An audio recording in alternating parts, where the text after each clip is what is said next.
Ooh,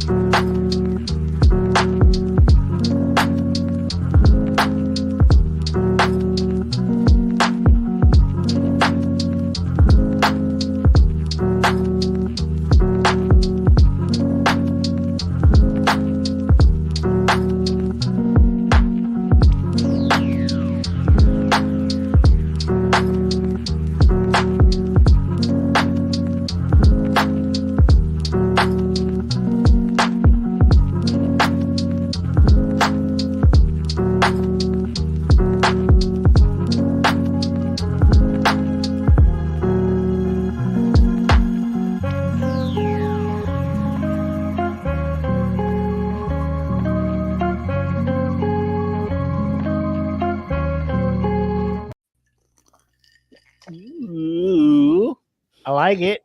All right, and hack. Welcome everybody. It is 8 p.m. Eastern time, 6 p.m. my time.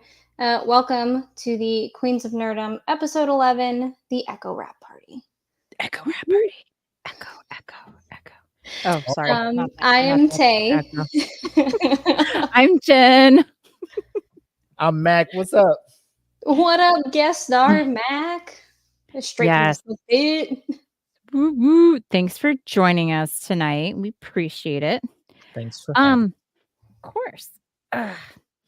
Well, we have all sorts of fun things to talk about tonight. We're gonna do a quick little dilly about Echo. Had some thoughts we wanted to share about that.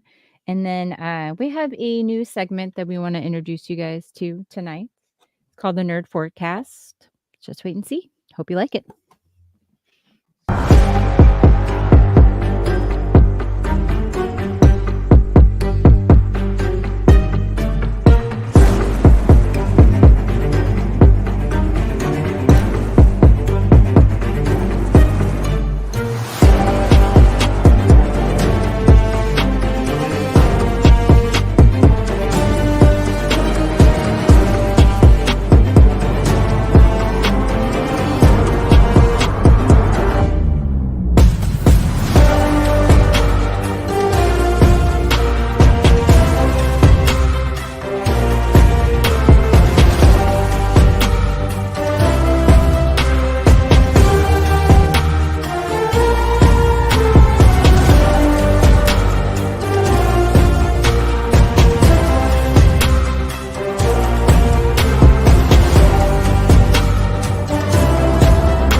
Welcome back from our fabulous intro.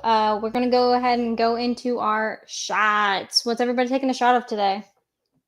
That peach crown. Oh, because you're with the queens and you got to wear a crown. I get it. I see you. That's exactly what it is. How did you know? Well, I'm doing the peach Ciroc. So, Jen, I have what you got? tropical rum. I have tropical rum. It's peach tropical. It's in there. So we're gonna go ahead and take a shot. I would like to take a shot to the continued growth of DFPN with all of our brethren and all of you out there. Thank you for tuning in. Does anybody else have anything they want to take a shot to? No, I agree.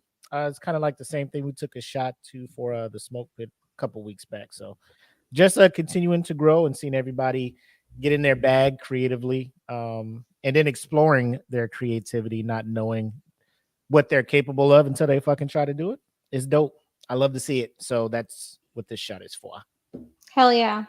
I like Cheers. it. Cheers. Cheers.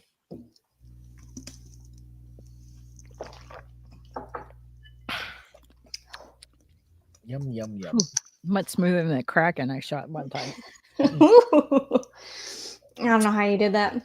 I don't know. I felt sterile inside after I did it. I was like, oh my god. There's no germs anymore. Yeah. I feel bleached inside. I'm good. Jen, that's way too much information about your life. Oh my goodness. Sorry. It's just a shot. Sorry. Okay, sorry. Do you also drink Fabuloso? No? Okay. So anyway. It smelled so good. I like the lavender. Okay, I can't handle it. A fun fact is I actually put the lavender pine salt in with my laundry. Like I do like a shot of it in with my laundry. Oh, you put I'm like, what are you? Oh yeah, no, I take a shot. No, I put it in the laundry. Get away, germs. First of all. Laundry day is I don't have COVID. Do you have COVID? Fabuloso. Okay, so to go into Echo, we'll start with Jen, and then we'll go to Willie, and then we'll go to me, and we'll just kind of like bounce like that. We're gonna start with what caught your eye, and what do you want to bring up about Echo as to your reviews, and then we're gonna go into our puff rating, and then what to expect. What caught my eye? Well, it's kind of dumb actually. Well, I felt dumb. So I'm sitting there and I'm watching Echo. I'm like, man, that prosthetic leg, man, that CGI is great these days. Like, I can't believe it. I'm like, wow, she really does have a prosthesis. So I felt dumb. And then I was like thinking to myself while I'm watching it, I'm like, damn, they're like, I'm not as fluent in ASL as I used to be, but I'm watching it. I'm like, I'm picking up what they're saying. I'm like, man, they really did a good job on the sign language on that, not realizing that the character is actually like the actress is actually deaf. So that caught my eye. Yeah, actually, to piggyback off of that, that was the first thing that I actually did talk about as well, is that she actually is deaf and has that prosthetic leg, but she actually did her own stunts nonetheless of having that like prosthetic leg. Like she did all of that. Heck yeah, which girl. I thought that was like super dope. But sorry, continue. No, that really caught my eye. And of course, I was going to be watching this regardless because watching Vincent D'Onofrio as Kingpin is he is just amazing when he plays Kingpin. I loved watching him in Daredevil and just seeing him come back. I was super, super geeked about that. Just seeing him play it, I'm just like, oh, nobody else could ever be Kingpin in my eyes. Like, it's Vincent D'Onofrio. Like, he's amazing. Absolutely amazing. Like, I absolutely love that. Same. Mm-hmm. Yeah, I mean, like I thought that the original character in the movie that nobody talks about, right? He did actually kind of good job as Kingpin. I can't remember what. I thought so. You don't agree? Absolutely not. And that's nothing against my man Mike. It's nothing against him, but no, it's one of those where the actors can only do so much with what was given to them. It was a half-assed script, a half-assed story. Marvel didn't know what the fuck they were doing at the time with their IP, so they gave that. It fell flat, so everybody moved on. Like this. So it's a win-win. Except for Jennifer Gardner that did Elektra. Like she did a whole like movie off of Daredevil, right? That happened. They tried to start their cinematic universe, I guess. Kind of, and it didn't work too well. No. I didn't hate that Elektra, but I mean, after we got like the Daredevil Elektra, I like that like so much more. So much more. I like that one so much more, but yeah. So anyways, what else caught your eye, Tay? Anything else? So for me, I thought it was like cool. So I think that the cool part for me was like when it was like the first episode, maybe the second episode, when you actually got to see Ronan, who was Hawkeye, right? You got to see him like messing up the auto shop, and then you're like, oh man, it's happening. So back on like the actual first like nerd forecast that we did, I had talked about like Echo and the fact that I would hope to see like a few characters in it, right? And Hawkeye was one of them. So like actually getting to see Hawkeye in Echo made me like kind of geek out a little bit.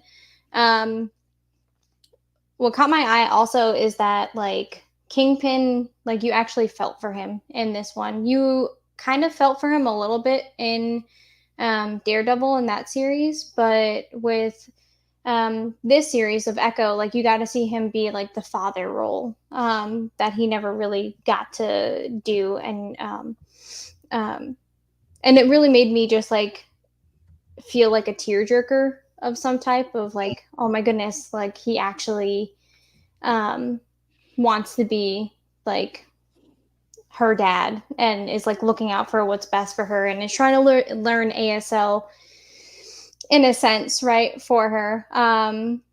Upon some research, I did see that there was supposed to be an extra episode, but due to like money constraints and really just the writing also with the writers strike that happened, they didn't get to have that 6th episode.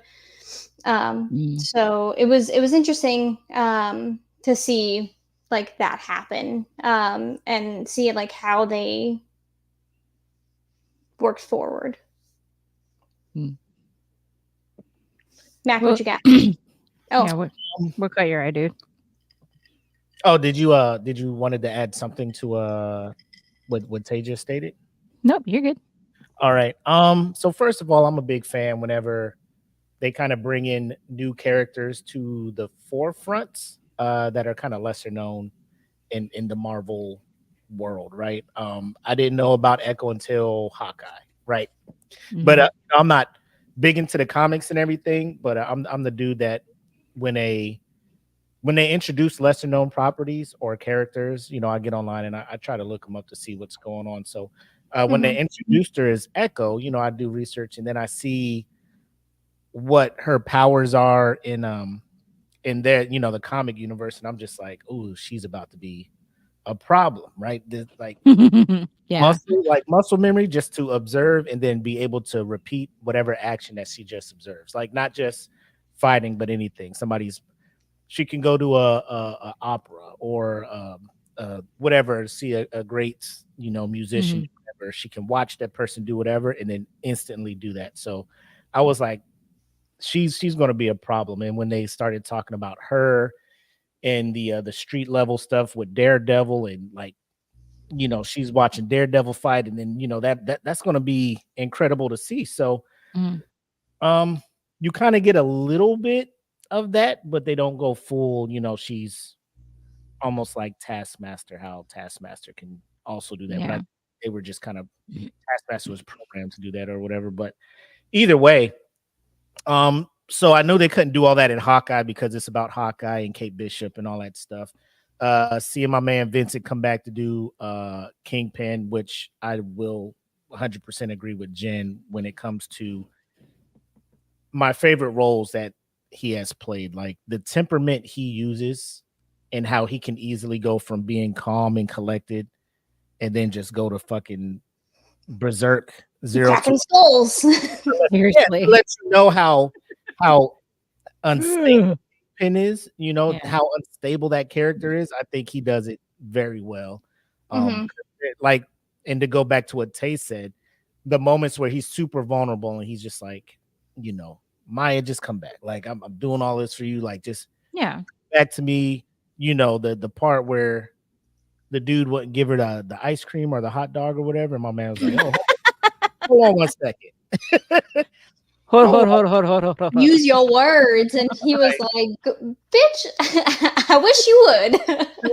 let me talk to you for a second. Fucked his ass up, right? And then like he knew that was one side of him that he did not want Maya to see, right? So he's just like, hey, can you bring me a jacket? I don't want it. And he looks and she's just like, all right, cool. Let me get my lick in. So it's that moment like that where I'm just like, fuck yeah. But then based on what you know about Kingpin, like later on in the series when he's trying to like, hey, just come back, everything's cool. I know you shot me in my head, it's cool, whatever. Just come back, all's forgiven.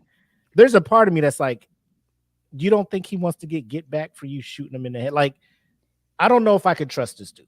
Right. Like he's saying all the right things. Like he just wants you to come back, all of that stuff. And you guys did post in your group a poll to see, hey, was he genuinely caring and wanted her to come back to be his daughter, or was he just looking to just groom her to be an heir? And I think another option that I was thinking is like, I don't know what kind of plan for get back or public display of, hey, everybody who works for me, this person tried to kill me. Watch what I'm doing to her, so you guys don't get any ideas, right? Yeah.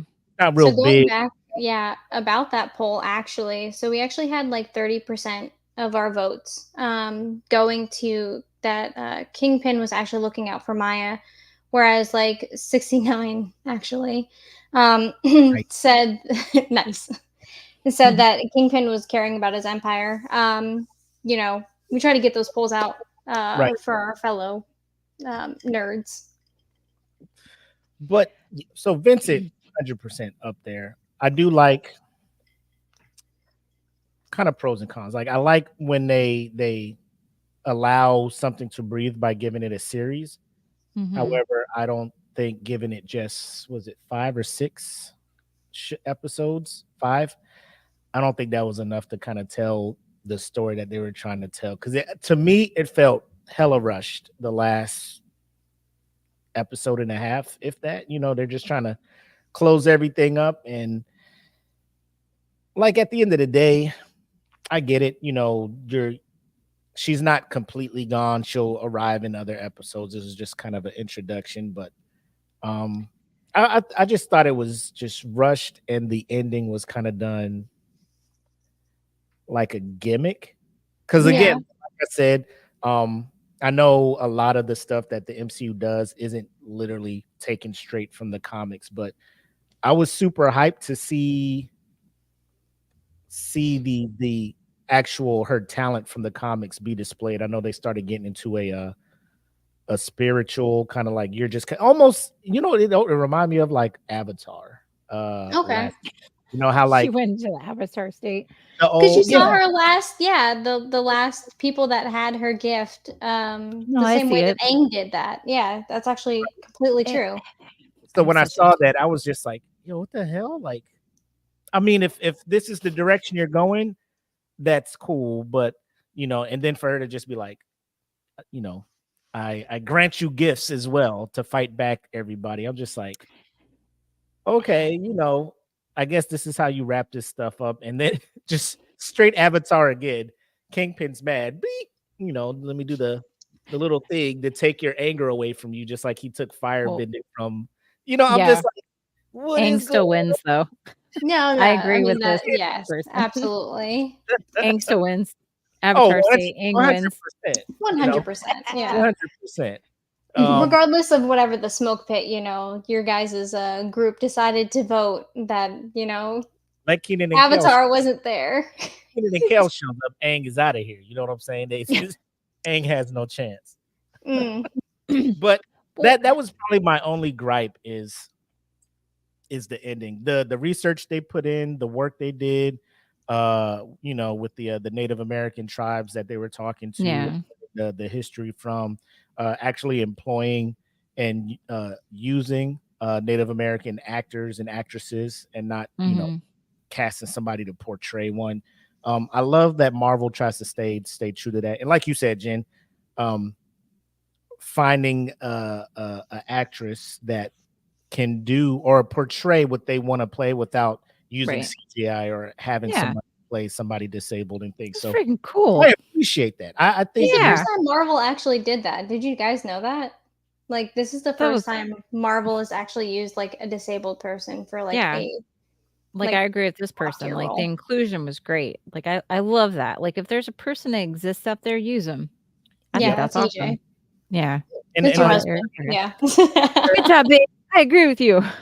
because they out there doing acting too. You know what I'm saying? I mean, Yeah. it's the only time Hollywood would go out and get a person of a certain demographic. It's like if they had elves or a little person, they're just like, well, let's go cast some little people, and then that'd be like, oh, look at our inclusion. Like, That's touchy.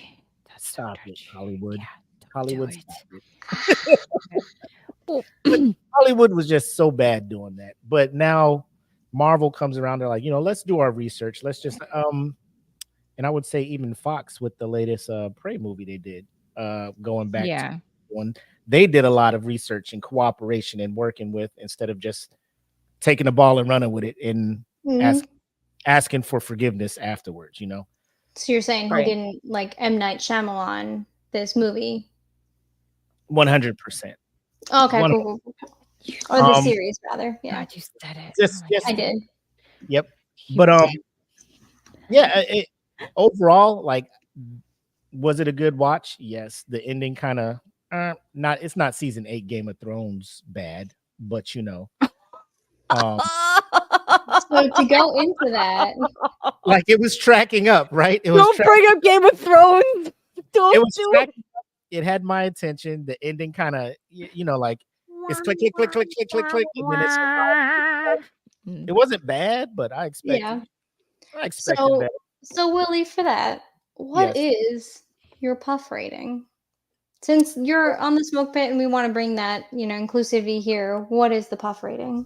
Well, the puff rating, yeah, we brought that on smoke, but here, I think that it would be just totally rude of me to come in here and bring puffs. I think we should talk crowns. Ooh, I like that. So are we a scale of 1 to 10 or 1 to 5 here? 1 to 5. 1 to 5. Because then you got to bring math in and you got to do the halves and stuff. I would say 2.5 crowns. With the anticipation that any future appearance of her, I think will kind of flesh out, because there's a lot of people like, yo, what the fuck happened at the end of Echo? Yeah. And then they'll flesh that out and kind of smooth that over or whatnot. But 2.5, I'll give it that. Yeah, no, I completely actually agree. Yeah. I gave it actually a 3, just for the casting alone, as well as the potential that it has going forward, which we'll talk about in like a second. But I gave it a 3. Jen, what you got? I have to go with Willie. I have to go with like 2.5 crowns. I mean, it wasn't. There were some aspects that I appreciated, but then again, there was some interviews that were brought to my attention that there's a lot of directors and producers that are making these Marvel shows, and they're explicitly told, don't read the comics. Don't read the comics. Don't read the comics. Just do the show. Just write the show how you think would. And I had a lot of issues with that, because that's where you see, and I won't go my tangent until we're done doing our crowns, but I agree with the 2.5. Okay. Because the story could have been better. So, Kaylee, I see your comment about like you actually enjoyed the series. I would love to know how many crowns you actually gave this series when you get a second. Ooh, Jedi's here. Hey. Kenpachi's here. Ooh, look, it's a party, y'all. Look at this. I know. Yeah, it is. Look. It is happening. Jedi's here. Rob's here. Eric's here. All right. Yeah. There was actually a couple of things I wanted to touch on. I didn't know what a Marvel Spotlight was, so I did a little digging. It kind of read to me as like a novella in a way. So it was a way for Stan Lee to like introduce characters that are kind of outside of the MCU. But when he did it back in the 70s, he did it to introduce new characters without having all this money and marketing and stuff wasted. And ones like Ghost Rider, I think Spider-Woman, and Werewolf by Night were some of the ones that kind of took off with it, which, looking at it now, it's like, wow, okay, so you got like at least 3 good ones from that I found. but when Willie, you said it about the muscle mimic. So I was very vested with this muscle mimic idea because do you guys remember Heroes? Yeah. My Well, my dear sweet heroes. So Oh, right yeah. before the writer's strike back in the day, you had Monica Dawson was a muscle mimic. And I think you were first introduced to her because she was just like blown away. Like she was able to like cut a tomato into like a rose. And I think she was like Yeah. watching wrestling, and then there's like this robber, and she did like this wrestling move. She's like, "Oh my god, I didn't know I could do that." And I was really upset when that didn't continue. And then you had the writer's strike. And what Kately say? Give it 4 Give crowns, but 4. had to change. 4. 4. I'm more patient. Most people let things play out. I get that. But I was upset that they didn't really play more into the muscle mimic because I did too, Jedi. Like that, man, Heroes was just one of those ones where like the writer's strike killed it, and I was so upset about that because even when they tried to reboot it, it just didn't have the same feel for me anyway. Um, but yeah, so that's kind of like what I envisioned in seeing a muscle mimic. So when they take Maya and then they make her have like this weird power that comes like from her ancestors, I was disappointed. I'm like, that's not the story, and that's something that you don't need to change. Like, don't change that. Like, make her a muscle mimic.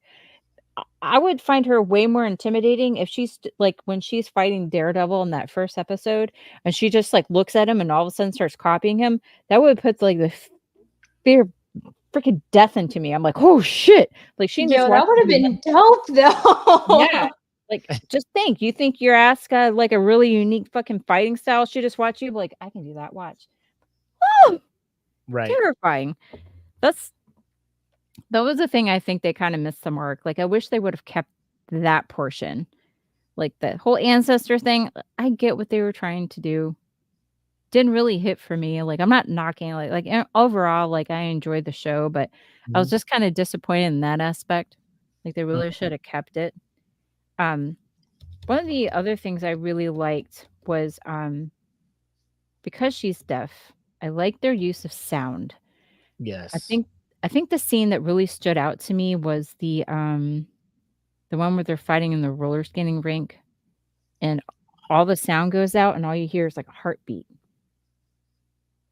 Mhm. Now, some people say like, "Oh, she hears a heartbeat over in me." Well, no, she can't because she's deaf. Maybe she feels it because a lot of like deaf people don't wear like really thick-soled shoes because they can still feel the vibrations of like music and stuff.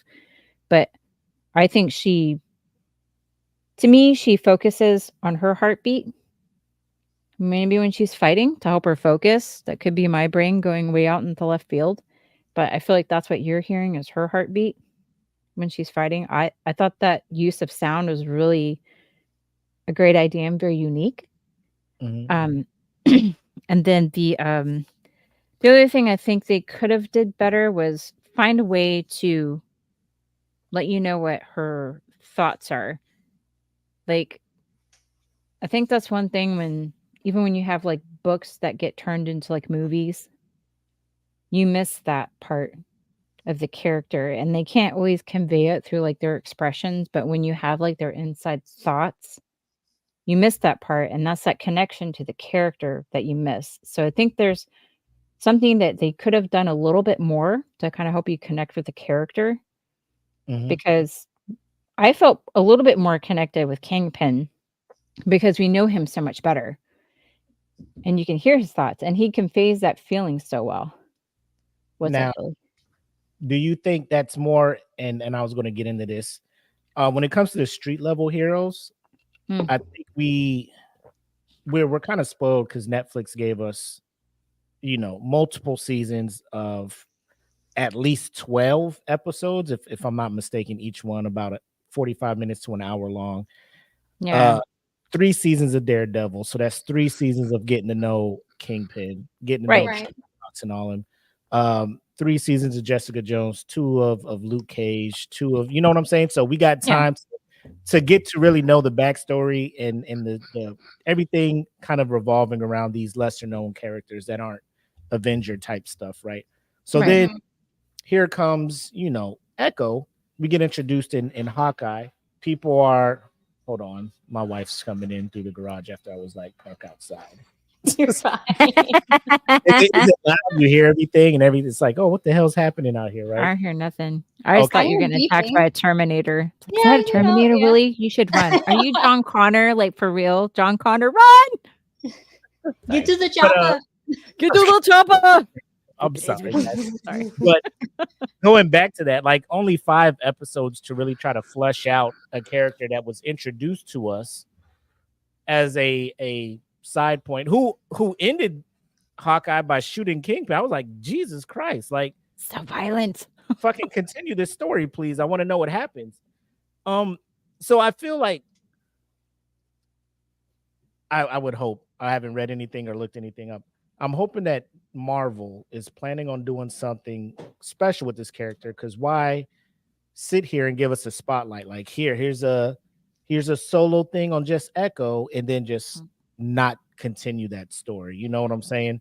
I'm really hoping they got something planned. Introduce her in an upcoming movie, because I know Kevin Feige. I mean, What you doing, Kevin? He's on shaky ground the last few ones, but the expectation is he is throwing quote unquote filler episodes before we get back to like some real shit happening in the MCU, which I'm fine with. Right. I'm content. I'm a lot away. I'm just saying it's we didn't really get a lot of like I would have really liked to have seen 8, maybe 9 episodes of Oh, Echo. absolutely. Yeah, she could have used more. Let me see. And especially with the amount of I mean, there are comics, about Echo. Not that I've read them, I've just done some research. But based on like what I have read on that research, right? There are so many different avenues that they could go with this. So my expectation is that they're going to use her in the Daredevil Born Again series that is coming to Netflix probably around February of 2025 due to the writer's strike, right? But there's also the if you do a little or Disney Plus. Disney has all that stuff. It might actually go back to Disney. Yeah, you're actually right. Yeah, because Echo came out on Disney, so you're absolutely correct. Thank you for that correction. You're right. So it's probably going to be on Disney Plus that this series comes out on. Now we're just kind of like waiting to hear if it actually is coming out or if it isn't. Since Disney only came out with their 2024 stuff, we don't know yet if Daredevil Born Again is coming out in 2025. So we're just holding off on that. But also in the comics, you can actually also see that she actually was the first Ronin. Fun fact. Which I thought was pretty interesting. And that she actually was the one to pass it down onto Hawkeye, which kind of sparked their romantic relationship. And then she also had the Jean Grey, like the what? I'm sorry. That's so bad. I can't repeat it. Damn it. Jen, now you have all of my curiosity. Yeah, you got to repeat it now, Jen. It's like together they're Helen Keller. Oh no! I did. I said it. I'm sorry. Oh no! Sorry. God, don't tell anybody I said that. Shit, y'all. It's all our secret. Kay, don't say nothing. Don't say nothing. Don't say But what I actually was trying to say was that no, you're completely fine. I love your little comment, and it was perfect. I love you for that. What I was trying to say actually was that she actually also was one of the ones that had the Phoenix Force. So the same thing that you see Jean Grey have, she actually also got it at some point due to Namor and her fight. But anyway, if you want to read more, that's a whole rabbit hole for some comic reading or just researching in general. But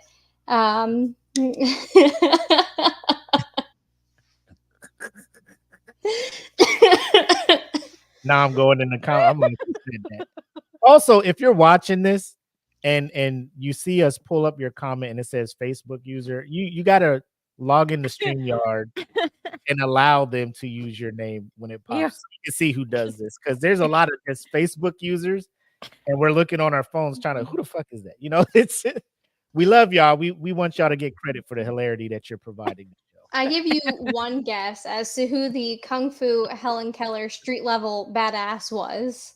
One guess. Is it my husband? But I've seen Rob in I've seen It Rob. is her husband. This one. That's my husband. All right, there you go. That's my husband. Thanks for supporting me, babe. Appreciate you. And that right there, that's AD saying that you're not fine, you're wrong, but we'll allow it. But we'll allow it. But we'll allow it. I'll allow it. Thank you for granting us this grace. Thank you. All right, Jen, what are your expectations? I don't know. I don't know. It kind of depends on how they're going to attack it. Like, are they going to look at this and look at the reviews and do another one? Or are they going to treat it like a spotlight and they're like, oh, well, that didn't get any traction. Let's try another one. Or are they using it to introduce side characters for a bigger story? Like, I'm not really sure. They haven't said anything that, to my knowledge, about it, unless somebody else has heard something. No, they haven't even said that there's going to be season 2 yet. Like, they have completely kept it quiet. Yeah, I don't know. I mean, if they made a season 2, of course I'll watch it. Give her a watch. See, maybe they build more on that muscle mimic thing. Like, I don't know. We'll see. Whatever Marvel puts out, I'm gonna watch. It'll be I've watched Iron Fist on Netflix, ladies and gentlemen. Like, I would come home from work and I'm just like, let me try to get a couple episodes in just so I could see it, because you never know.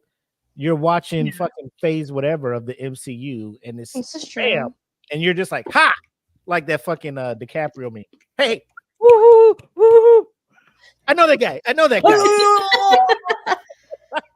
You never know who Marvel's going to take out and put in a show, right? Put in a movie and all of this other stuff. So, I just thumbed like Secret Invasion. That was tough for a little bit, but then it picked up. So, I always give it. I always give them the benefit of the doubt. And I will say, between the two entities, DC and Marvel, like, Marvel has let me down less than DC.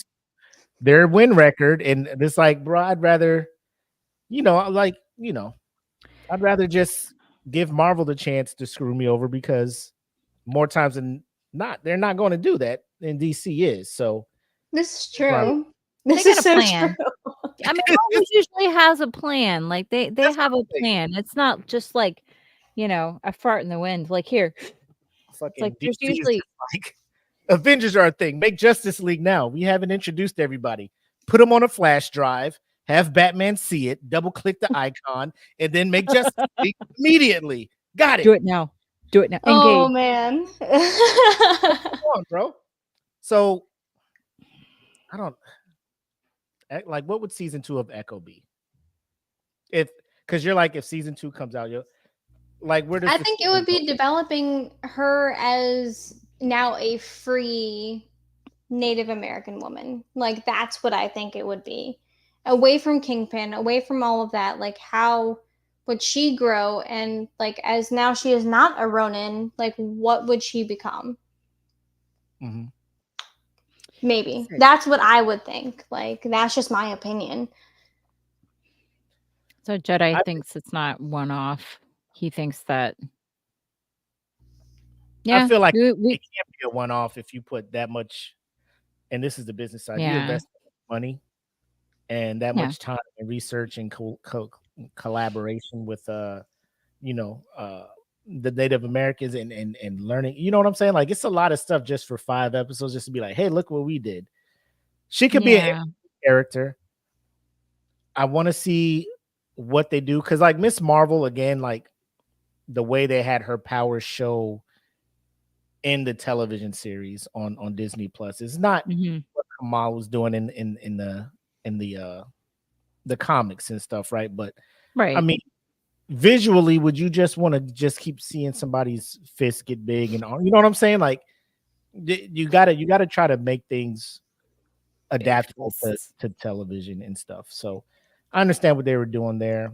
A lot of the powers that a lot of these characters have, when you start really getting into these comic heroes, like you're just like, yeah, how like the amount of money we're gonna be spending to she'll just be CGI the whole fucking time. If you're just trying to make it big and stretch out and everything, it's like, why even have an actress, you know?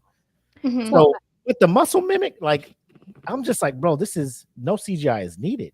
You know, she just sees somebody and they just go hand to hand. Like some training is needed for fisticuffs. You know, when she pulls out fucking Jack Johnson. That's a word. And that is a word. And Judith Light, you know what I'm saying? And starts fisticuffing. But I see what you did there. I see. There you go. It's a callback. It's an inside joke. You guys get it later. It's fine. But again, if they're just like, you know, in 2025 Echo season 2, like, please believe I'm tuning in. Like, I'm there. Well, you know, the other thing too is maybe they're trying to do 2 different avenues, like maybe build up their street heroes, because they were trying to do that with, like you were saying, with Jessica Jones and Daredevil, like Luke Cage, and then you had Iron Fist, and then we had like Defenders. Yeah. Defenders. I was like, I'm with Defenders. I liked it a lot. Like I was like, Iron Fist was, oh god, it's like taking your cough medicine. Like, you know, it's going to make you better and you need it for the story, but you're like, oh god, eucalyptus flavor. Like, bro, you could get great. Oh. No, does anybody remember Robitussin? Yes. Yeah. Oh, see all of the faces you guys made. It's like a Listerine, but it was like the gold color Listerine that had like no. Oh god. It was just like your mouth was totally sterile. Yeah. The flavor was kill germs. You know. What is a golden? Oh god, septic. Oh, it's disgusting. But anyway, so you know, you had Iron Fist, and then you know, you went on to the Defenders. You had to watch Iron Fist in order to understand. But I'm kind of wondering if maybe that's what they're doing. Like if they're having like they're building up their street level, and at the same time, like in the movies, they're building up like their new Avengers or the next generation. Right. I'm suspicious. I have my suspicions. So we'll see. That's what I think. What do you think, Tay? No, I like that. Like I said already, like I would love to see her appear in the Daredevil Born Again series, and then really because there is so much comment or comic background, like Jedi said, they didn't actually, and you, Jen, they didn't actually like read the comics because they told them not to, and they like fully disclosed that in an interview. But there are pieces that they did use, so it makes you think like maybe they did read pieces of comics, like the fact that Daredevil was shot in the eye, like that's part of a comic, right? It was 2 eyes rather than the 1, but I mean, it's still something to like discuss. Eye for an eye. Sorry. No, you're completely fine. But with that being said, if we have all of our expectations out of the way, I would love to get into a nerd forecast with you guys.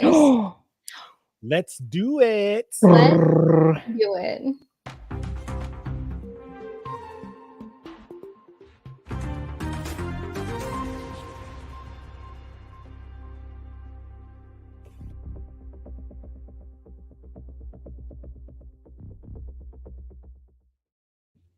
Ooh, look at that.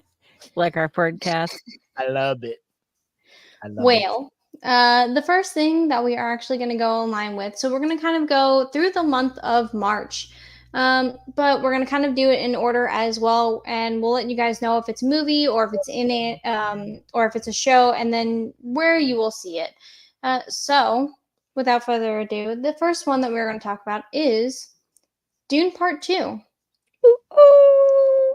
So this is a movie That is based off of the Dune book. There is a Dune Part 1, clearly, right? And then it is coming out on March 1st. This is after 3 years. So we got the first Dune Part 1 3 years ago, so 2021. So now we're finally getting Dune Part 2. I'm super excited about it because I loved Dune Part 1. Now, don't come at me, but I've never watched the original Dune, and I have not read the book. You said both are coming at me. Oh, God. Unless you have time. Because my dad is he's the OG. I read the book and I watched the old one, and I'm just like, bro, I'm trying to be entertained at the movies, bro. Like the OG movie is boring. Like I'll let you finish, but then I'll speak my piece. No, I mean, like I did love Dune Part 1. I do know that some people thought that it was like slow, but I do think that it, like the Marvel Cinematic Universe, it is a build up, and it is building up to this Part 2 to something that is just like, oh shit, it's happening. So, you know, you have Zendaya, who is MJ and Spider-Man, who is in this movie, as well as Captain Salazar from Pirates of the Caribbean. That's how I know him. But anyway, yeah. But the two of them are going to be in this movie. I'm super excited for it. I probably am going to go to the movies to actually go see this, even though it's like super expensive. I'll probably go to a matinee to go see it, you know, day drink. But anyway. Is it available in IMAX type thing? I'm sure. Oh, it is. yeah, 100%. It's gotta be. Hey, Jedi, thank you again for coming through. Thank you for tuning in. Bye. Willie, do you want to go first? You about to bust second toe. I will say I have not read the book. My dad is one of those. I read the book, watched it. Nerd. Yeah. He is low key. Like he dabbled in the comics, you know, late into his into his early 20s and kind of moved on. So he kind of remembers a lot because we'll talk comics. He'll be like, well, actually back, like, what do you like? You've had this knowledge this whole time and you've like never wanted to like superhero stuff. Until share with me, Dad. But you know, usually him and my older brother will go catch like the MCU movies and stuff like that. But he's a big component on he likes the OG stuff. Obviously, he was old enough to be there when Dune Part 1 or Dune came out. The book is like, I'm not much of a book reader. When he showed me the book for Dune, I'm just like, there's no way in this world. I mean, 2 years to read that. Here years, book, bro. So like, now, how does Dune compare to like Lord of the Rings? Are they the same amount of like thickness, or? I think Lord of the Rings is longer. Now, is Lord of the Rings like? I'm probably giving away a certain. You will gauge what level of nerd or where my expertise in the nerd scale is at based on this question. Is it not multiple books, or is Lord of the Rings one whole book? It should be multiple books. Yeah. Okay, so are you talking about like Fellowship of the Ring? I've never seen I've seen the Dune book and I was like, fuck. Like who? Oh, so she's a thick boy. She's thick. Okay. Yeah. Okay. Thick. 3 C's. 3 C's. But you gotta just take in consideration this day and age, like the way movies are made, like nobody's gonna just be like, go watch the Dune from the 80s and then compare it to what we've been seeing lately cinematically, right? Mm-hmm. You got to retell that story, fresh new faces, better CGI, because I mean, let's just face it, like movie, you can do more to put a better perspective on like the fucking sandworms. Like if you see them things in the old movie, you're just like, get this. It's like we were talking about in our chat, the old Godzilla movies versus the new ones. Like you see the man in the Godzilla suit, and you're just like, back then, like, yeah, that's so cool. Now you watch it, like, awesome. What the hell? Like, hey, my kid likes it. He loves it. I don't know why. Or Godzilla coming in, riding in on its tail. Yeah. Well, actually, he was doing a flying kick, so his tail Yeah. was Right, Yeah. absolutely. I'm all for it. I think the first Dune came out during COVID, so like HBO Max was like just stream it here and all that. So now COVID's not a thing anymore, according to the world. People have been going to theaters. Let's get let's get a real live depiction on how much money this movie made, because they did the simultaneous theaters and HBO Max, and everybody's like, why the fuck would I go to the theaters when I and then movie theater, like studios were like, man, we're missing out on money. I'm like, quit doing the fucking simultaneous shit. You know what I'm saying? So now they're just putting it in theaters, and I think this is really going to do well in theaters. It's like almost 3 hour long movie, but you know, Endgame was 3.5 hours, and people did fine. So if the movie's great, nobody gives a fuck how long it is. No, just need that interlude so I can pee. Just need that. Like, we got. I mean, the cast is ridiculous. You know what I'm saying? The first Dune was great. I liked it. Anything with Zendaya, I'll kind of tend to watch it because I believe she is very good at what she does. She's talented. Timothy Chalamet, he is great. I liked him in the first one. I didn't watch Wonka. I don't know how he did in that one. I haven't heard any bad or any good reviews. I haven't heard anything from Wonka. So, you got the dude that played Elvis in the latest movie. Your boy Jason Momoa is in it, obviously. Batista's in it. Josh Brolin, Anna Taylor-Joy. Like Javier Bardem. Like, you can't pick a better cast to put together for this thing. So I'm excited to see it, and I believe it's more action packed than the first one, if you believe that. So I will be tuning in and watching that when it drops in theaters. Jen. Yes. So I really like the 1980s one. It's been a minute since I've seen it, but I think is it Kyle McCullen? I think that played Paul in the first one, and then Sean Young plays Zendaya's character. I am comparing the two. I have to say that I'm really enjoying the retelling. No, I don't want to say retelling. What would be the best way to it? Just basically like redoing it. Basically because what you were saying, Willie, like when the CGI gets to that point where you can redo it and it can be even more realistic, I'm here for it because, the 80s had its thing and it was going on. But now that we've, oh God, it's like 40 years later. It's even better. 84 is when it came out. Yeah. Oh God. I don't talk about it. I don't want to talk about it. Okay, I'll talk about it. I mean, just the scene, like, little spoiler, just when you see Paul and his mom like running across the desert, and then the sandworm like comes out, and these things seem so much bigger than they were in the first one. It could be just me. And then it just kind of like looks at Paul, and it's like almost like purring at him or something. That was something that you didn't see in the first one. Mm-hmm. That was crazy. I was like, oh my gosh, like, they can definitely tell something is different with him. And it's just, I enjoyed that part just because the sandworms look so much more realistic. And Timothy is such a great actor. And like you said, like Zendaya is such a great actor. I'm here for that too. The desert definitely seems more realistic. Like I had some Iraq flashbacks. I'm like, yo, dude, that's the desert.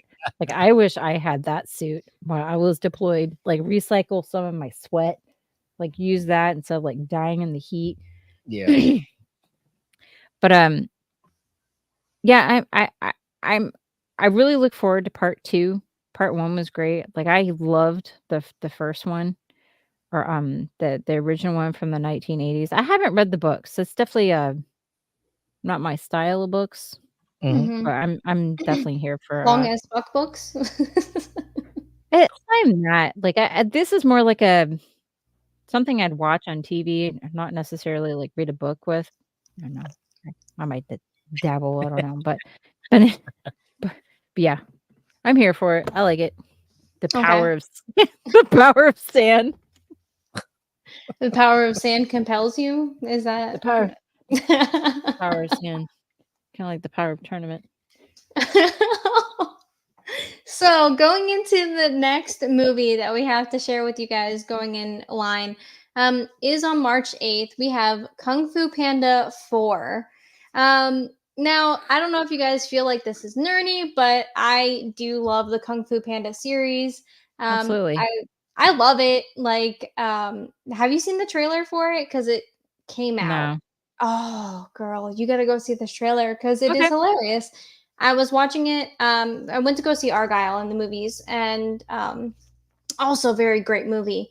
But during this movie, they had Kung Fu Panda 4. Like they had a trailer come out for it, and I was cracking up laughing.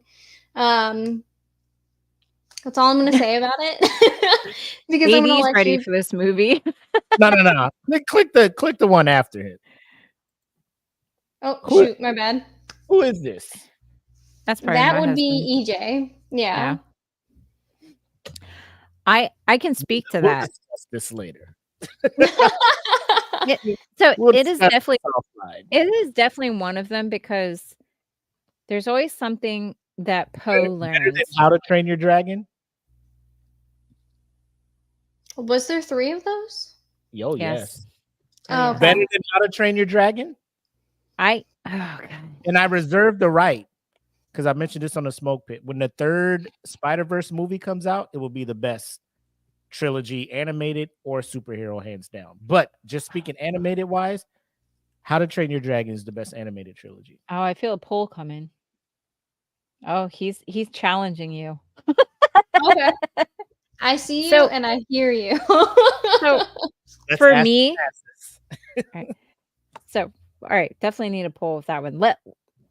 So I can say like with the Kung Fu Panda, Poe always learns something at the end about himself, and he always grows. I always appreciate that, and I really enjoy like having my kids watch it because I like the first one. I'm like, oh, there's no way they can top that ending. There's no way. And then the second one comes along. Damn, there's no he found his chi. There's no way they can top that. Oh, now he's like freaking like becomes a dragon and defeats Carl. I'm like, there's no way they can top that. So I'm like, now they're doing a 4th one. I'm like, damn it, they're gonna top it. I know they are. They're gonna All top I gotta it. say is just watch the trailer. But you'll be happy. Now, when it comes to How to Train Your Dragon, that is a rabbit hole. If I watch the first one, I have to watch all 3. I can't just watch one. I have to watch all of them. And I'm not going to lie. I have a playlist on my phone that is How to Train Your Dragon. Me and my kids listen to it and we fucking jam out because I love some of those songs when he's flying. I'm like, I'm like, dude, I gotta get down with it. My kids, anyway, I love it. I'm not going to blame my kids. I'll just say I love it. But I can't just watch one with How to Train Your Dragon. I have to watch all of them. And I freaking cry at the end of every movie because I'm just like, ooh, here you go. I don't even have kids and I'm watching these movies. Ma'am, How to Train Your Dragon's the best. I love it. Yes, I do love that movie. AD actually used to have a car and its name was Toothless. It was a Mitsubishi 3000. Yeah, it was a matte black Mitsubishi. Our DO here has a like an all black midnight edition Telluride, and her license plate says Toothless on it. And I was just shut up. I'm like, yo, that's badass, man. I ain't gonna hold you. I'm low key jealous. Like I'm looking at my license plate like, why wasn't I cool? It picked a fucking cool name for my car. Right. I know. I'm over here like, my car's name is Lola. Ruby, yeah. Oh, girl. Now I can tell you, I do have a blue Tesla right now, and her name is Raven, off of Mystique Raven, because she's like a nice dark blue. Now that is like, I would love to take credit for it, but that's actually AD's car that I've been gifted, so it's not even my name. Still counts. Yep. Yeah. But anyway, Kung Fu Panda is coming out on March 8th. Like I had said, it's animated. It's great for the kids. It's got Jack Black in it and Aquafina.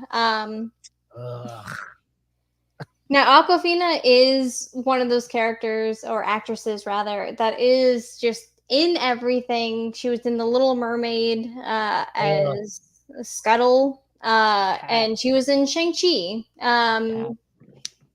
But Jack Black, being our Poe, he is Tenacious D himself. He is the rock legend of Tenacious D, as well as Bowser in Super Mario Brothers. So I'm excited, needless to say, about that. I feel Jack Black can do no wrong. He's Yeah. batting 1,000 lately. He knows what roles to take and what roles not to take. He knows what's him and he knows what's not him. You know what I'm So you saying? enjoyed Nacho Libre? Like, that was in Oh, your yeah. bag? I did enjoy Nacho Libre. That movie's awesome.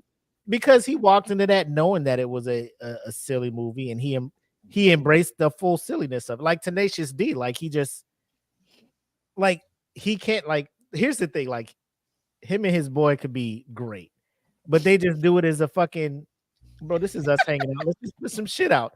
And the fact that they embrace that, I embrace it even more. You know, like if they were out here trying to be fucking serious and win Grammys and shit, like they wouldn't be going anywhere.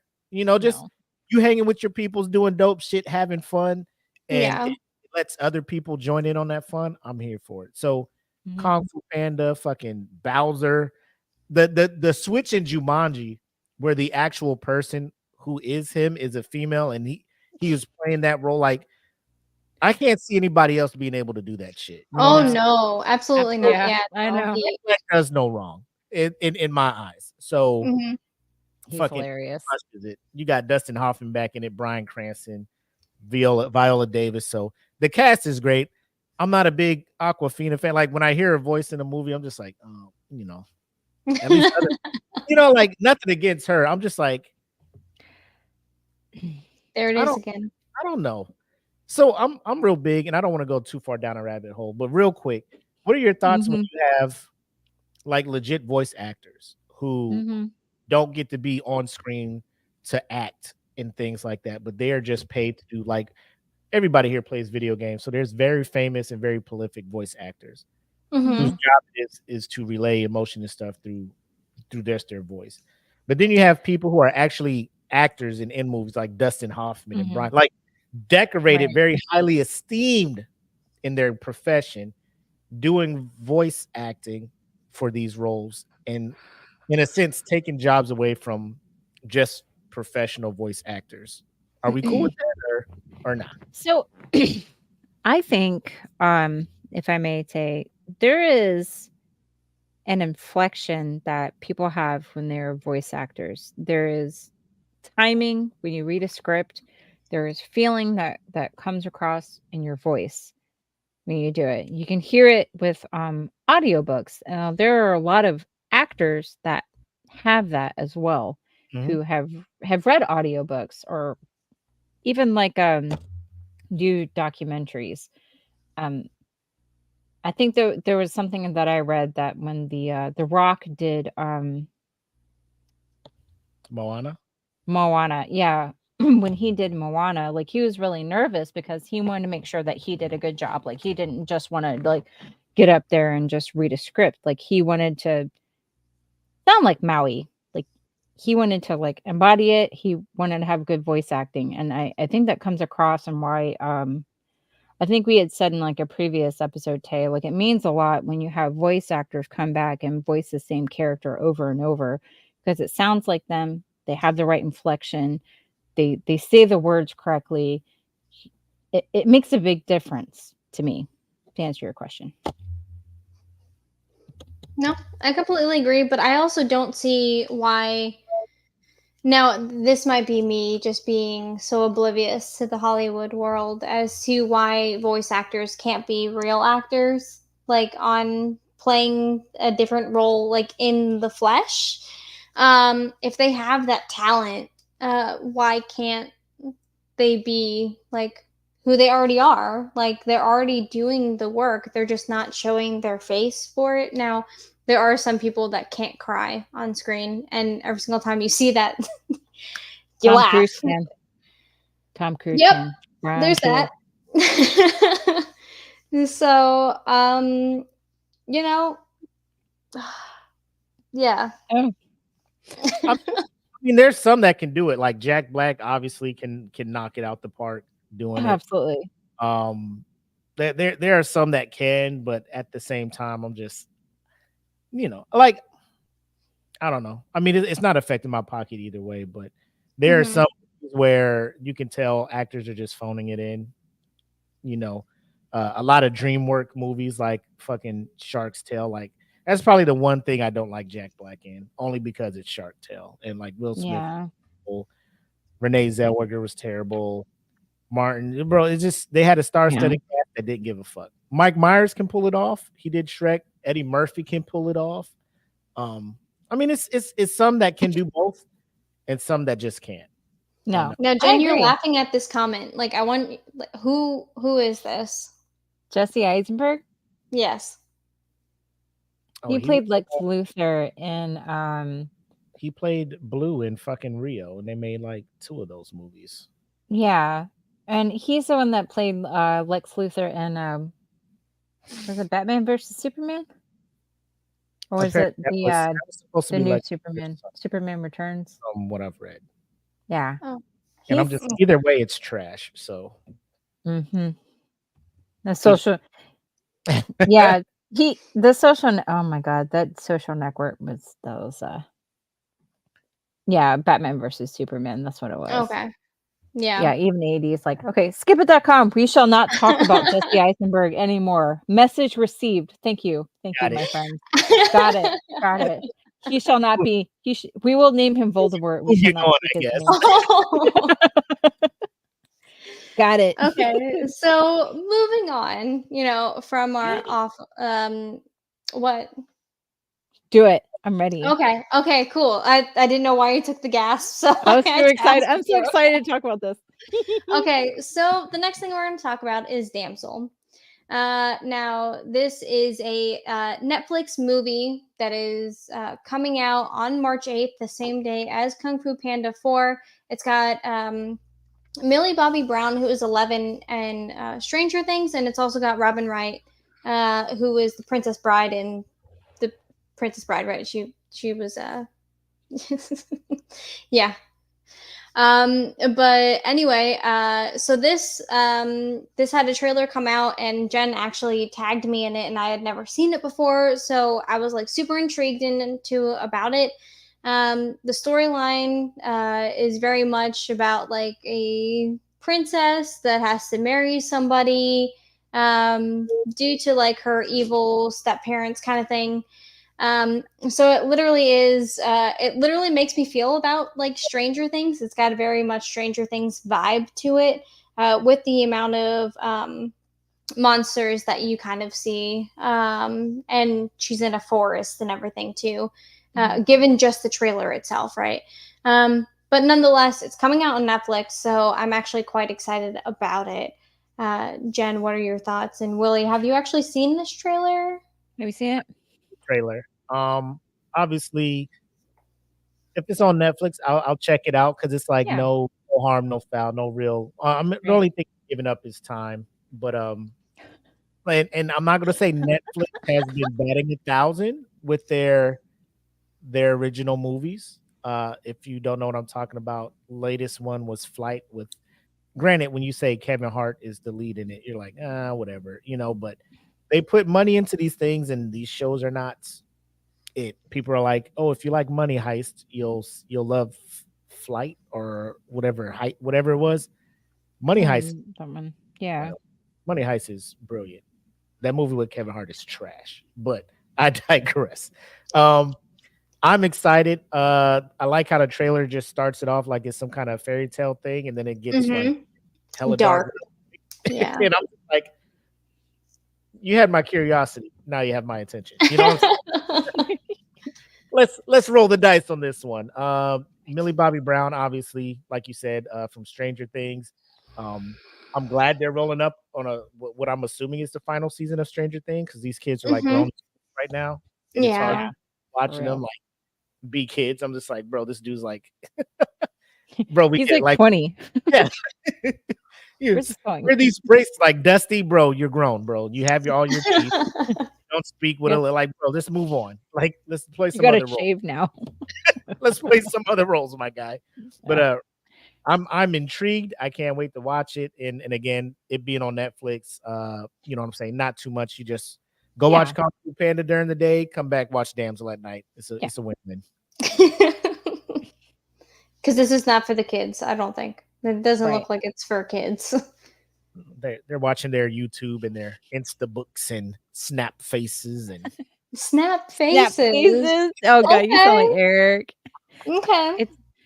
It's you know, I tagged you, Tay, because this is actually some of the books that I really like to read. Like, you kind of see this damsel in distress, but she low-key has this fortitude and strength that you didn't see in the beginning. So that's what I'm gonna say. Yeah. Basically, whether or not she has any training, she has that will to survive. So kind of looks like she's like getting married and they throw her and it looks like maybe like a dragon. I don't think they ever really show it's coming after her, and she's like, fuck this shit, I am gonna fight my way out of this. And that's what I like to see with my lead character. My spouse and I have many conversations about this. I am kind of over this reluctant hero shit.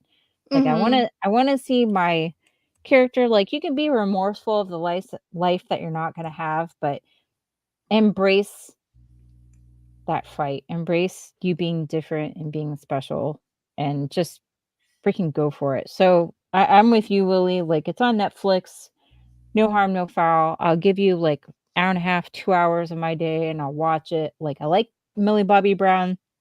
She's everything that I've seen her in. I haven't seen the Nola Holmes or whatever that I haven't watched that, but I'm here for it. She's a good actress. You know, I think she's done a great job. So I'm definitely here for it. Like, it's definitely up my lane of curiosity. I'm here for it.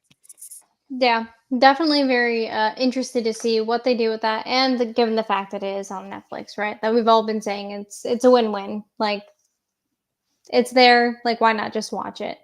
Yeah, hero watch, guys. So, going into the next thing that I would like to kind of like just brush up upon, just because like it's something that interests me, and I know that like Jen, I don't know if you've really gotten into it as much, but this is Invincible Season 2, Part 2. So Part 1 came out at the later end of the year prior. I think it was in November. That Invincible came out, and it kind of just took me by surprise. So this is coming out on March 14th. It's obviously a show that's on Amazon Prime. And part one kind of started with the kid of Omni-Man, right? Invincible, Mark. Right? Yeah, thank you, Mark. He was just kind of like actually like siding with Omni-Man and doing like some really fucked up shit. And you were like, yo, what the fuck is happening? He gets soul stomped. Yeah, dude. Like it was wild to watch. Like, and I am super intrigued to see where they take it and where they go with it. I'm gonna watch part one again prior to watching part two. But I'm really just excited and pumped, if you will, about this show coming back out. It is animated. It's not for kids. Don't do that. But yeah, Willie, what you got? Because I know you also have watched Invincible.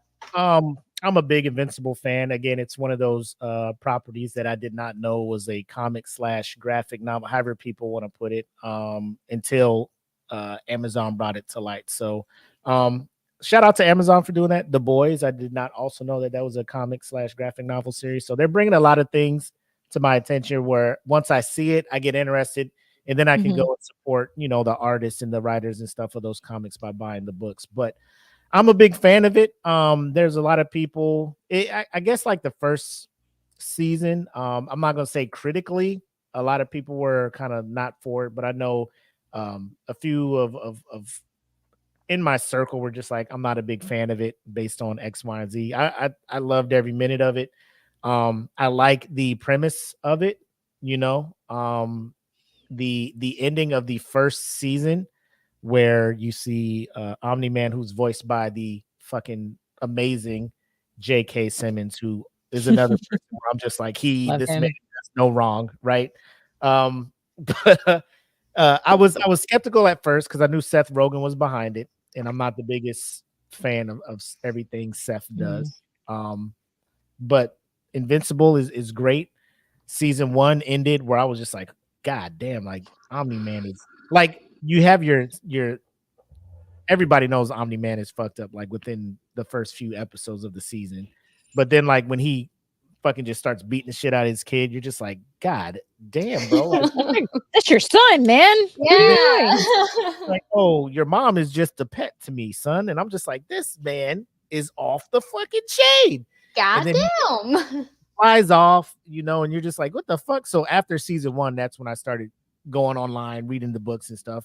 So now it's like I kind of know the whole arc of what Invincible is to be, but it's no different than like with my anime. Like I'll read the manga of it and I know what's going to happen, but I still watch because just the animation, hearing the voices, hearing the actors actually portray that emotion in the scenes and stuff, and seeing if Amazon is going to take any kind of artistic liberties and switch anything up to get you on your toes or whatnot. But absolutely, I will be tuning in to part 2 of. I hate the fact that they're doing this 2 parts to a season because season 1 just came season 1, right? Now you're talking, season 2 part like Walking Dead did through like which mid-season finale. Like, stop fucking doing that and just don't do that out. Just put it out. I agree, but I will be tuning in for that. I love it. I really liked the first season. I didn't pick up on season 2 part 1 just because I'm a book nerd at heart, and there was some book releases in November, December, and January, and I'm mostly caught up now. So I know that's something I should talk about another time. But anyways, I had a couple of books that came out that I had to do my time in. So I will be checking out that one, but I don't have a lot to say about that. I really like the first season, though. The first season was great. I love it. If you like the first season, you're going to watch the second season. You're going to be like, what the actual fuck is happening? Because that's literally the first episode that I watched, because it came out week by week, right? Correct me if I'm wrong. So I was watching it and I was just like, when is the next one coming out? Like, I have to wait. Like Jones and like, you got any more of that? Yeah, you got any more of that white? I hate that they do that, and it's a smart business practice because they don't want anybody to just sign up for like a free 7-day trial and binge a whole fucking season and then bounce. So I get it, but at the same time, like Amazon Prime, like I'm not going nowhere because I want 2-day shipping. All right, I'm not canceling. Amazon Prime. All right, so just put the fucking shit out all together, bro. Like, do it. I know you have the money for it. I've been paying you all of this money. You know, I got my dice bowl for this RPG that we've been doing. I got it the next day. I promise you are getting my money already. I could easily go to Target or whatever store and get whatever the same day. But I'm willing to wait just the extra day for the convenience of you bringing it to my house. And I always tip the driver. I tell Alexa, tip the driver, and it does what it does. You know what I'm saying? So it's like, bro, just give me the full season, man. Like, I'm not going nowhere. I'm not going nowhere, Amazon. I'm not going nowhere. Trust me. Just put it right here and just walk away. And I'll put let me do what I want with it, please. Thank you. Yeah, I agree. So going into the next one, we're going to talk about X-Men 97, which is coming out on Disney Plus. And this is also an animated show. This is on March 20th that this is being released. I super love that they have this 90s animation vibe still going as from what the original looked like as to now. Full disclosure, I haven't watched the original. But I do know that some of the vibe like from it, just because I did play a lot of the video games like growing up for X-Men. Marvel Alliance. I Love that watched game. I played oh shoot, I can't even remember what it's called. I'll have to get back to you on what it was. But it was a PlayStation 2 game. You could play Scarlet Witch, and she was part of the X-Men, as well as Jean Grey and like a bunch of other characters. You're talking about But Marvel anyway, Alliance? no, I think it was like United or something like that. I don't know. I'd have to get back to you on it. It might be Alliance, but I also haven't like played it in literally years. Back to when PlayStation had those little memory cards Old and you had to times. guard them with your life. Yeah. Yeah. You had a dial-up Yeah. phone too. It was like back in the day. AOL. You can't do internet and make a phone call at the same time. Don't do it. Oh, that sucks. That sucks so It did much. suck. Yeah. Mom's like, I tried calling you. I'm like, sorry, I was on the internet. Sorry. But anyway, I'm super excited about this. George Buzza, who's actually who's going to be voicing one of the characters in this series, actually was in the original, as what I call original, X-Men in the 2000s, the live action, right? He was in that. So I'm actually excited to watch this. Apparently they pick up right after Professor X, Professor Xavier, right, died. So I'm excited to see kind of like where that takes you, and also the trailer looked bomb, so I can't wait. Do they have the same theme song? If it's the one that they played in Doctor Strange, the multiverse thingamabob, I can't remember what the name of the song or what the movie was. I'm here for it. X-Men, love it. Yeah. I too am here for it. Just anything where you can take your time telling the story of something, because the movies, Fox just ruined them. It's hard to see that, because, like I said, you grow up watching the OG cartoons that would come on Saturday mornings, and then Fox will make movies, and each movie that came out, I'm just less and less like, I don't know how I feel about it. And my dad, like I said, he read comics, and he's taking us, and he's sitting there like, bro, like, why do we not in the comic? Why do we keep coming to this? Like, why do I keep bringing you guys to this? And I'm just like, I don't fucking know. Like, just one day maybe they'll get it right. And X-Men First Class, I like that one where they introduced James McAvoy as Professor X. Days of Future Past, when they had to send Wolverine back to try to, stop fucking Tyrion Lannister from creating the Sentinel. Tyrion Lannister. I dug and I know things. I dug that one a little bit, but then Apocalypse and Dark Phoenix, like, I felt I think they were just phoning it in because they knew the writing on the wall was, Fox was going to end up giving this shit over to Disney, and why even at this point. But this one, I'm super hyped. I like anything animated, and you're talking to X-Men, so you can actually draw, and they can use their actual powers, and it's a dope thing. And the big kid in me, the style of animation they're going back to, I'm like, fucking give me all of that shit. I love it. Give it to me. Yeah, I mean, like, when I went to like Universal Studios back in Orlando, Florida, where I kind of like grew up, right? Like, they had a whole X-Men like portion of their Islands of Adventure. And in there, they always had Storm and Rogue. And it was from this 90s cartoon that I had never seen. I grew up and I only had those movies really to watch. But like seeing Rogue and Storm, like Storm was my favorite. And my sister, her name is Adrienne. She, like, her favorite was Rogue. So we always had like these like classic photos with the two of us with like Storm and Rogue, and I'm just excited to see where this goes because I haven't gotten to experience it as an individual. Now, have you guys seen the, albeit kind of not needed or unnecessary, vitriol because people are just like, man, the characters don't sound the same, and I'm just like, bro, I have seen that. I you're mean, getting the people who voiced them literally 30 years ago right. It makes a difference. to try to It come back. does. Same.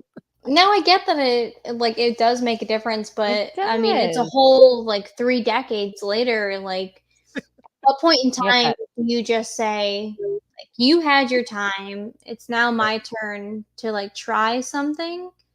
The same Like, thing with the Joker. Like you have different people that have voiced the Joker. It's yeah.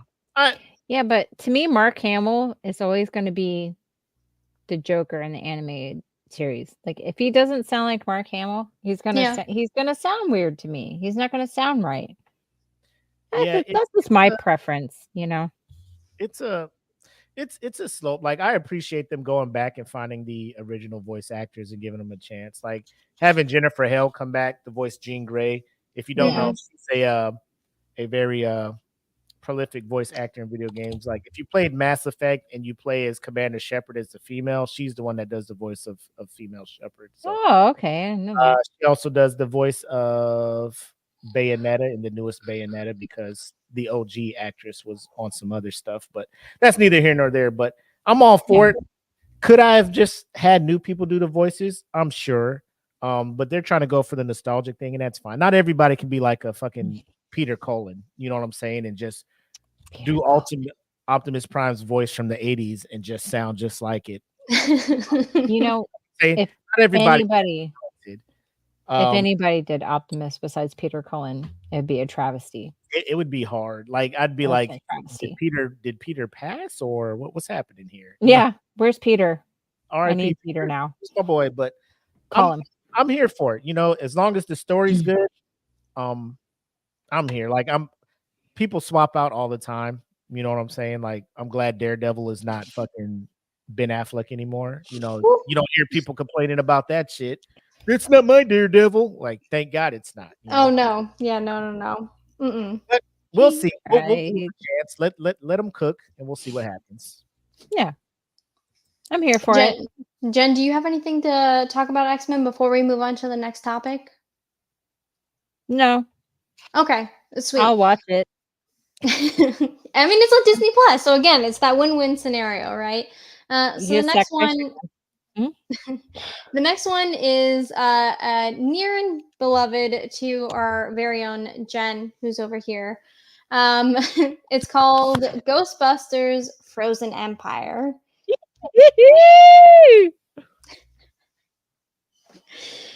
So this is a movie that is coming out on March 22nd. It's after Ghostbusters Afterlife, which I still haven't seen. I know. I've watched like the original Ghostbusters, and then I watched the female Ghostbusters, and I feel like they were just trying to get the money out of the machine. So I didn't take part in the Afterlife just because I was like, how much more can you get out of Ghostbusters? But given the fact that Jen really likes this movie and is looking forward to this next movie, I'm probably going to give it a shot, and I'm going to have to go back and actually watch this now. You smell that? That was that female Ghostbusters. That's what I smell. So in this Ghostbusters Frozen Empire, you have Paul Rudd, who is our very own Ant-Man in the Marvel Universe, as well as the OG Ghostbusters from 1984 returning. Just to name a couple, you have Bill Murray and Dan Aykroyd, which I am super excited about. So which is probably why I'm also going to give it a watch, is just because I care about them because I love the original Ghostbusters. So I am going to tell you right now that this movie is going to get 5 crowns from me. right off the bat, if you guys haven't seen Ghostbusters Afterlife, okay, It's me. you're missing out. So when they did the first Ghostbusters in the 80s, I mean, if you know me at all, I quote Ghostbusters probably on like a daily basis. Like I absolutely love those movies. Like adore them. Like I mean, you already know like Sigourney Weaver's like my girl, and I absolutely love like Bill Murray, Dan Aykroyd. I mean, Harold Ramis. Like love those guys. Couldn't have Mhm. love those movies. That's just one of those movies that I'll just play in the background when I'm doing whatever because I love it so much. Um, I was super, if you haven't picked up on it, disappointed in the female version of the Ghostbusters. It took me, Really? I didn't get that girl, at all. what? Yeah, I know. I'm very secretive What? about my opinion on that. I don't let a lot of people know. The only good thing about that movie was Chris Hemsworth was hilarious. I think that was the first time I saw him actually be funny before Taika Waititi did the funny versions of Thor movies. But when they finally made Ghostbusters Afterlife, and if you guys didn't know this, like one of the bigger reasons why they never made a continuation of the story had a lot to do with like Bill Murray. Anyways, bygones be bygones, and after Harold Ramis passed away, they ended up making a Ghostbusters, the Ghostbusters Afterlife movie, was like a continuation, kind of like, I like how they kind of started a new generation, but you still have the OGs there, so you kind of have both together. Mm-hmm. And when I watched the Afterlife, like it got me in my feels. Like you saw like Egon there, and you know he's fighting Gozer, and it was just so epic. I absolutely adored it. And now that they're gonna have Frozen Empire, and you know, I see all the OGs there, and I see the new people, like having Paul Rudd there, and oh, that chick, she plays Proxima Midnight, the mom, that's Proxima Midnight. Did you guys know that? I have no idea what you're talking about. Be honest.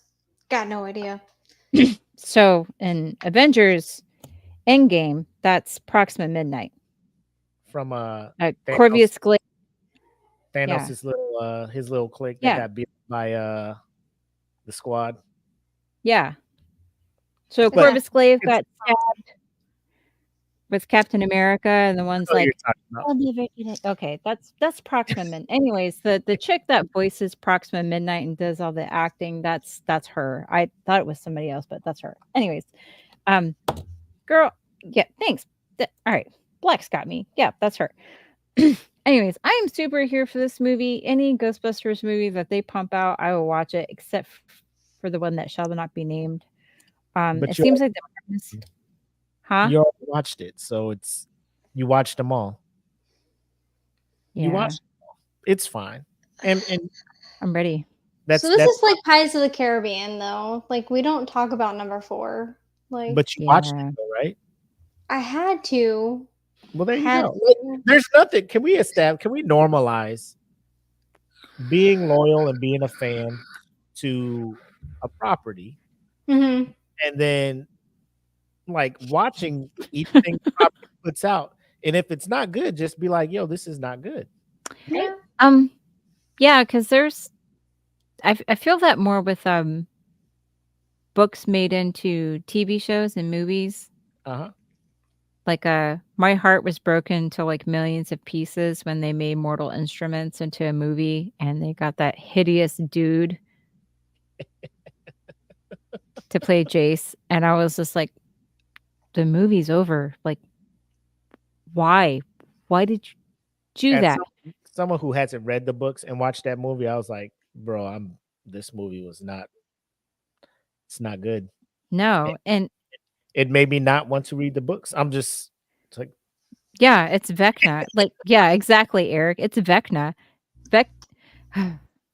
That guy's supposed to be like freaking hot as shit, and I'm like, you got him up there, and I was like, why?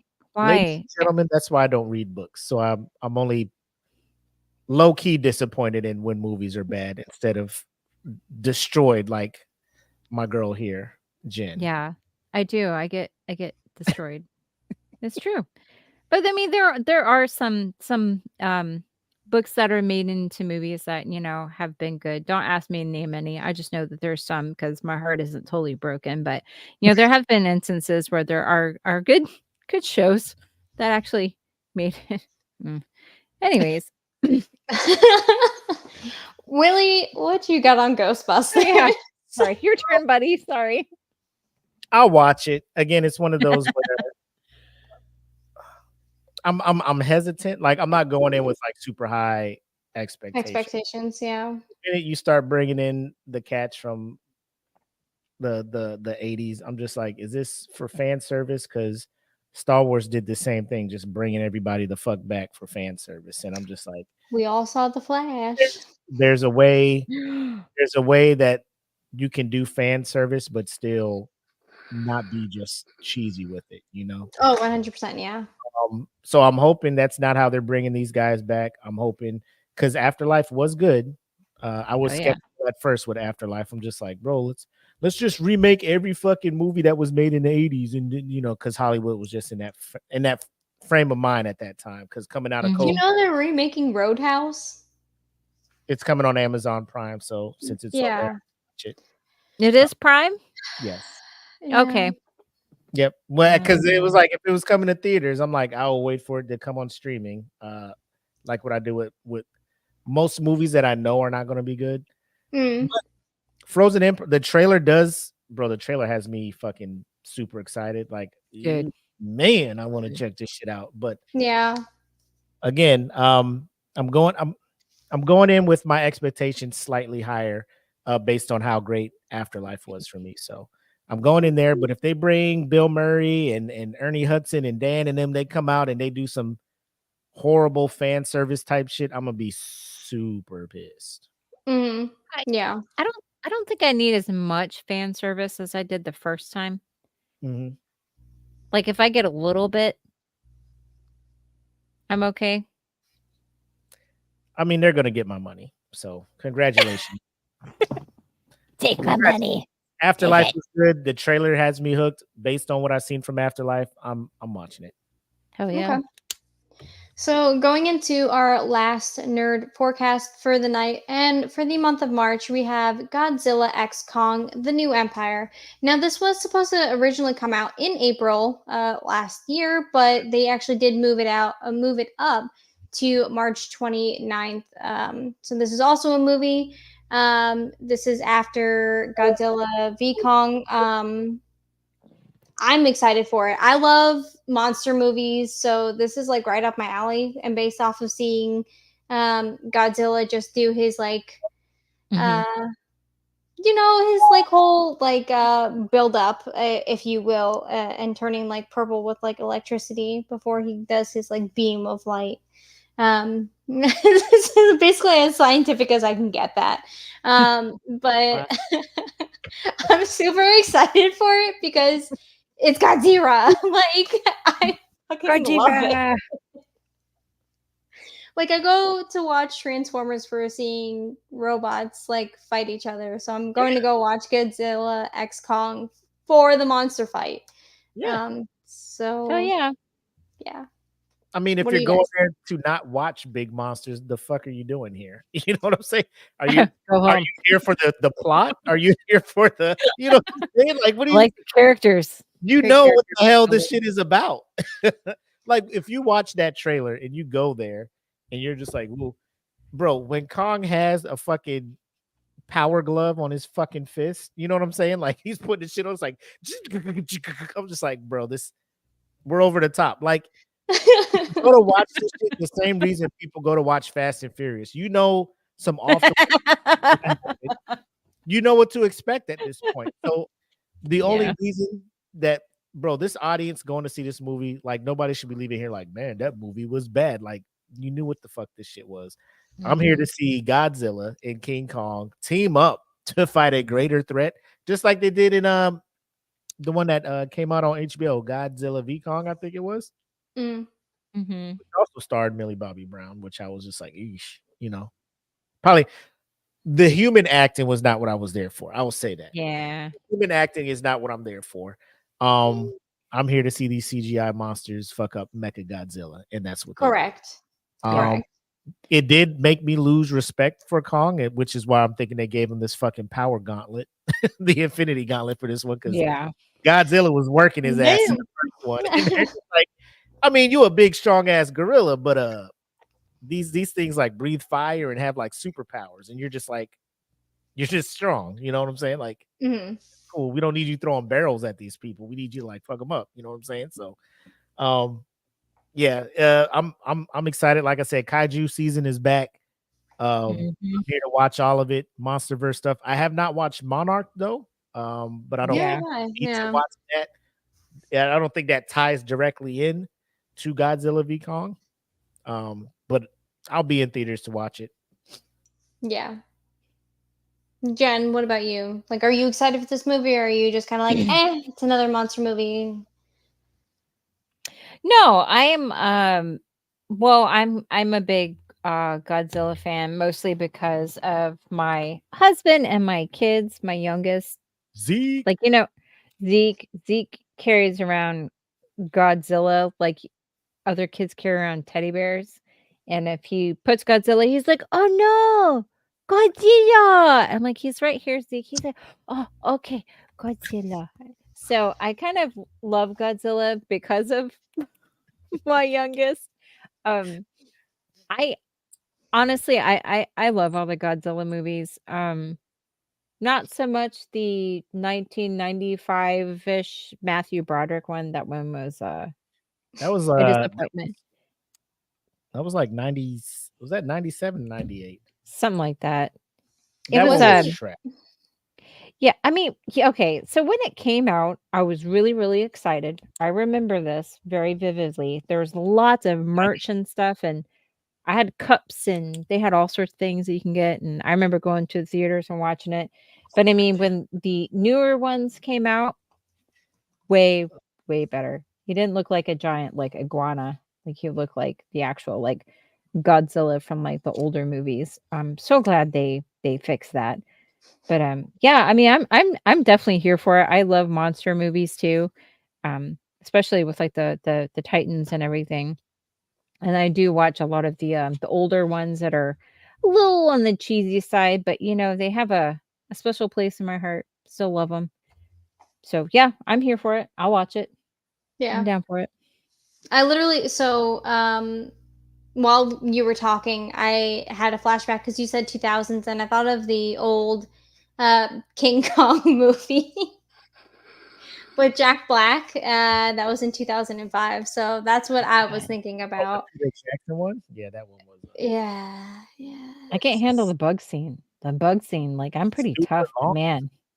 Like, is that one of the scenes that you have to like cringe away from and you can't watch? Like, oh god, like kind of like I'll watch it, but I mean, I'm just kind of like, I hope it's not too soon after dinner because I'm almost like, ugh, it's kind of disgusting. Anyway. Horrible way to die. Horrible. But anyways, so going into, does anybody have any other Godzilla X Kong, the new Empire, like things that you guys want to talk about? Sweet. So we are finally into our final shots and thoughts of the night. So I'm gonna change the background because I realize I don't know how to do that yet. We don't have a transition for that yet. But anyway, we are doing our final shots and thoughts of the night. So this is really where we want to say just thank you to Mac for coming out and supporting us, and really everybody who have been so active in the comments tonight. Thank you guys so much. Heck yeah. Like, it has been amazing. I actually saw like our viewer count go up to like 13 at one point, which is like a new all-time high that I have seen. So it's like super awesome to like see you guys come out, and like we love it. Thank you guys so much. And of course, Mac, thank you for joining us on this lovely evening to talk about Echo and the nerd forecast, because I love that you stuck around for it. Jen, you got anything you want to talk about? No, you're going to talk about Wednesday? Absolutely, I am. Thank Cool. you for catching me up on that. So, just as a reminder, if you guys haven't seen it, we do have a ad out there, like kind of just like a little trailer of what we're doing on Wednesday. So, on Wednesday, Jen and I, your very own Queens of Nerdom, will be going on to Comically Inclined, and that is also on. That is also on 8 p.m. Eastern or 7 p.m. Central. We're going to be talking about our top 5 mythologies. So I'm like super geeked and nerded out about this. This was like my topic that I wanted to talk about, or wanted them to really talk about, and they invited us on it. And I can't be more excited. So I've already done like my research, and I'm like super excited to be there. And have I said how excited I am yet? But I anyway. know. I'm stoked. It's going to be fun. What else you guys got? Do you guys want to talk about anything else before we close it out for the night? I just want to say, Willie, thanks for coming out tonight. Really appreciate you hanging out with us. Always a pleasure. Thank you, everybody that hung out with us in the chat, and everybody that hung in there with us through the whole time. We always appreciate the interaction. Really adds to the show. 100%. And thank you, ladies, for having me. I had a blast, and it's always a good time. So let's not wait so long to join. Well, I mean, we did the Avenger thing back in what, December? December. Yeah. And then so yeah. It's about 3 months. Let's not wait so long for the next little get together to talk about some stuff. So 100% love what you guys are doing with the RPG, with the collaborations and stuff. So it's beautiful watching you guys grow, and to be a part of it, it means a lot. So thank you guys for being part of the team. Thanks, dude. All right. Night, y'all. Thanks for tuning in. Peace. Peace.